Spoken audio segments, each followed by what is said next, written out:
Carlos. You got the Philadelphia Eagles. Fly, Eagles, fly. Good Lord. This team, another team, man.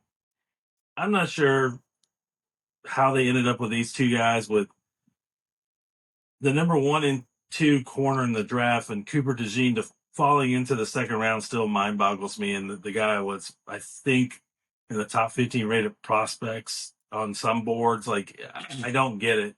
I mean, they literally got 2 starters that are popping into their starting lineup. Like, their defense has completely changed because that was a weak spot for them last year, was that back into that defense. So now you got Quentin Mitchell that's back there, Cooper DeJean. Like, man, it's 2 gifts for them back to back. They definitely had a really good draft. They get the linebacker Chillax Hunt. I'm hoping I got to say he's another small school guy that's out of Houston Christian. Small conference, but he was their defensive player of the year there. Good acceleration. The guy, and anytime that if you're an edge guy, the one key that you need is you always hear people talk about is, do they bend well? And this guy bends well around the edge. So he's athletic and he's got a motor that doesn't stop. This guy just, whatever smelling salt he tucks in his helmet, I don't know, man. But this guy, he absolutely Get that Baker, man. He does not stop on there. He's going to struggle, I think, a little bit in the pros, though. But I thought it was a good pick for them. They do need some linebacker depth, but their major need at corner they 100% addressed, and we're probably in that war room going, "What the hell here?" I do like they do get Will Shipley from Clemson. I could have sworn Shipley's been in the college for about 8 or 9 years now, but good starter. He he's gonna be a good compliment back for them, but there's some things I don't like about him. It's that when running backs you can tell when they don't fall forward. That's what you're always looking for. When they're getting tackled, they fall forward. He's not that guy that does that. He tends to kind of sometimes when he's running in the middle, he just kind of lowers his head and see what happens from there. But he's a great outside runner, catches the ball very well.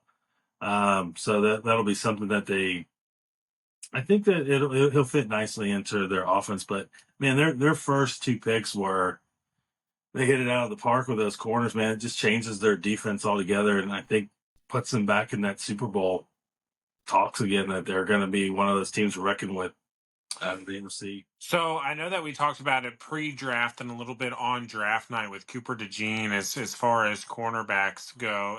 Now they did, they did just bring back Gardner Johnson, right, in the safety position. He went to Detroit for a little vacation, and then he came right back to Philadelphia. Do you see them sticking DeJean though at corner? Like, does he stay in that position, or do you think that they shift him back with Johnson to play, safety with him back there? I don't think so. I think he because you have Darius Slay on the other side, so I think you're gonna have Slay and Mitchell on the outside.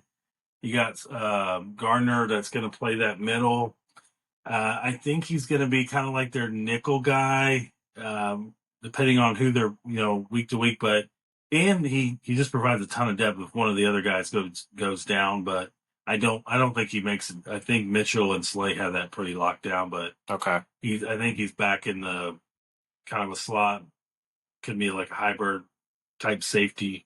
I think Philly eventually moves him back into safety at some point, like the free safety position. Okay.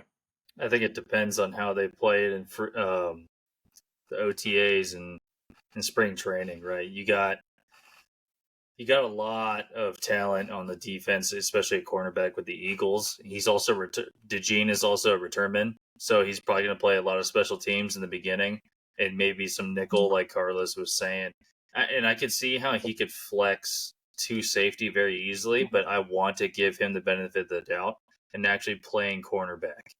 Like, let's see this kid play. Let's see him go up against A.J. Brown or Devonta Smith and see if he's legit, right? Put him in practice, put him one-on-one, You're like, hey, if you're good as Slay or you're good as Mitchell, and if you're not, you're gonna be backup. You're gonna be return mid. You're gonna be nickel, or maybe you talk to some coaches and just put on some weight and throw in some safety. Yeah, it was interesting that they, in 2023, they had only one draft strategy for Philly. We're just going to draft Georgia Bulldog players. Yeah, So for them to Did break they this away, time? yeah, that's all they did was Georgia Bulldog. We'll take it on there. But these guys have, they did lose Hassan Reddick, but if you look at their linebackers, they got Devin White, Josh Sweat that's there, and then you have Slay, the two rookies coming in. Man, that linebacker's back. They're gonna be a little nasty. That depends if Devin White decides to play football. He will, because he's got a little chip on his shoulder. I think he's gonna have a good year. I think Tampa's gonna regret letting that one go. I didn't like Devin White leaving. I understand his play there towards the end and everything. I still did not like Devin White leaving. He was a huge play and huge role, in that 2020 season when we made the Super Bowl run for that defense. And to see him go and to see him put on the Philadelphia Eagles jersey, which as a Tampa fan, I mean, if you're a true Tampa fan or Philly fan, this rivalry goes way back. So to see him go to the Eagles, it just kind of breaks my heart, but I think that he's going to find great success there. And I think that the Philadelphia Eagles loaded up on defense, and they should be ready to make another good run here in the playoffs. So they even did well in the back end too with Jeremiah Trotter out of Clemson. Dude, that guy, he's good linebacker, that depth. And then they go out and get this 6'7", I don't know if he's tied in wide receiver with Wilson out of FSU. But between there, he's going to be a good goal line guy for them. You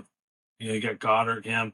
It's going to be, man. That the team has no excuse this year, not to win the NFC East and make that Super Bowl push for sure.